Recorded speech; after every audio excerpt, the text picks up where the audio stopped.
The untold history of the Premier League. From having 49 points in the Premier League to being in the 9th division, this is the fate of one of the founding teams of the Premier League. In this video, we will talk about the history of the Premier League, and we'll talk about its founding teams and how one of its founding teams conceded 100 goals in a season before getting relegated. But before we get into the video, did you know that a certain championship team went from winning the Premier League to relegation in just 2 seasons? Surprising, right? Now let's get into the video. In 1992, English football was a bit of a mess, and stadiums were falling apart. Hooliganism was everywhere. England was banned from European competition after the Heysel Stadium disaster in 1985, which killed 39 people, and the league wasn't pulling in the cash. It was clear something had to change. That's when a group of clubs decided to break away from the old First Division and start something completely new, the Premier League. And trust me, this wasn't just a name change, it was a full-blown revolution. The main reason they did this was for TV rights. Sky Sports, a television station that was pretty new back then, bought the rights to show live matches for £304 million. At the time, that was huge money, but today, the Premier League's TV rights are worth over £7 billion. So, 22 clubs were part of the Premier League's first season. It was like they were taking a huge gamble, but one club that nailed it was Manchester United. They ended up winning the first ever Premier League title in 1993, kicking off what would be a decade of total dominance. But here's something surprising. One of the original clubs, Swindon Town, only lasted 1 season in the Premier League before being relegated. They conceded 100 goals, which serves as the record for the most goals conceded by a team in the Premier League. Just 1 season in the spotlight, and then poof, down they went. Another founder you might not be familiar with is Oldham Athletic. You probably haven't heard much about them because they're now in the 9th division, despite once earning over 49 points in the inaugural Premier League season. So yeah, the Premier League wasn't just a new league, everything just got bigger. The money, the players, the drama. And this was just the beginning of something that would change English football forever. Okay, so after the Premier League kicked off, the 90s were all about setting the stage for what this league would become.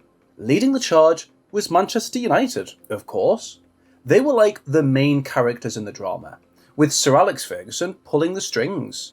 United pretty much owned the 90s, winning title after title, but let's not forget about the other big players in the game. Blackburn Rovers, remember them?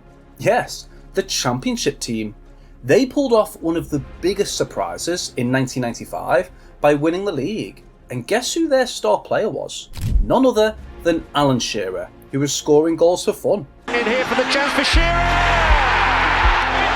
Alex Ferguson has been stunned by the finishing ability of Alan Shearer.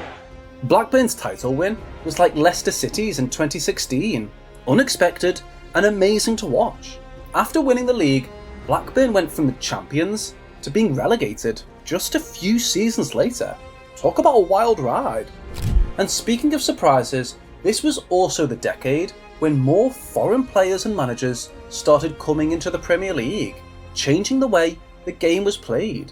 This decade will see coaches like Kenny Dalglish for Blackburn, George Graham for Arsenal, and many more. It wasn't just about long balls and tough tackles anymore.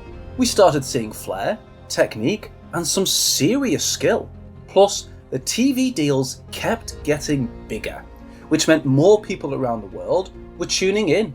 By the end of the decade, the Premier League was already on its way to becoming a global phenomenon. It was the 2000s decade where things started heating up. The era of the Big Four, Manchester United, Arsenal, Chelsea and Liverpool. These 4 clubs ran the show, and the battles between them were epic. If you were following the Premier League back then, you knew that the title race was almost always going to involve these guys. Chelsea, before the 2000s, was good, but not exactly a title contender. Then, Roman Abramovich bought the club in 2003, and suddenly Chelsea had more cash than they knew what to do with it, spending over $100 million on players, which is over $170 million in today's market. Now you can understand what Todd Boehly is trying to beat. Then Abramovich signed Jose Mourinho, the special one, in 2004, and Chelsea became a force of nature. They won back-to-back titles in 2005 and 2006, and the whole league was thrown into surprises. In the 2004-2005 season, Chelsea set a record by conceding just 15 goals in the entire season. That's less than one goal every 2 games. Meanwhile, Arsenal was doing their own thing with Arsene Wenger and his incredible Invincibles team. In the 2003-2004 season, Arsenal didn't lose a single game, going 38 matches unbeaten. I mean, who does that? To this day, they're the only team in Premier League history to go an entire season without losing. Talk about setting the bar high. They even had a chance to sign Cristiano Ronaldo, but refused to pay his release clause of just $12 million. Imagine Ronaldo in that Invincibles team. That would have been marvellous. But it wasn't just about trophies and records. This decade also saw the Premier League become a global brand. TV deals were exploding, and people from every corner of the world were tuning in. It got to the point where some of the biggest clubs were making more money from international fans than from those in England. That's how big the league had become. The 2000s were when the Premier League cemented itself as the biggest show in town. The battles were fierce, the stakes were high, and the football was insane. If you were a fan during this time, you were in for a rollercoaster of emotions every season. The 2010s took the Premier League to a whole new level of crazy. If the 2000s were intense, the 2010s were pure drama. Seriously, if you were watching the Premier League during this time, you know exactly what I'm talking about. First, let's talk about Manchester City. For the longest time, they were noisy neighbours that nobody took seriously. But then, in 2008, the club was bought by Sheikh Mansour, and suddenly, they had money to burn, spending over $500 million from 2008 to 2012. It was in 2012 that they went on to create history on the last day of the season. On that day, City needed a win to clinch their first Premier League title, and they were losing 2-1 to QPR with just minutes to go. At this point, Manchester United players were thinking they had won the Premier League, but Aguero was having none of that. He scores in the 94th minute, and City won the title on goal difference, snatching it right out of Manchester United's hands. So if you ever want to taunt a Manchester United fan, shout Aguero! But wait, the 2010s weren't done with the surprises. Remember Leicester City's underdog story? In 2016, they pulled off what has to be the biggest shock in Premier League history by winning the title. The season before that, they barely avoided relegation, being just 5 points above relegation, and then they turned it around and won the league. It was like something out of a movie. The team nobody believed in, proving everyone wrong. And guess what? They lost only 3 games and won with a 10-point lead, with Arsenal behind them with 71 points. The odds of Leicester winning the league at the start of that season were 5,000 to 1.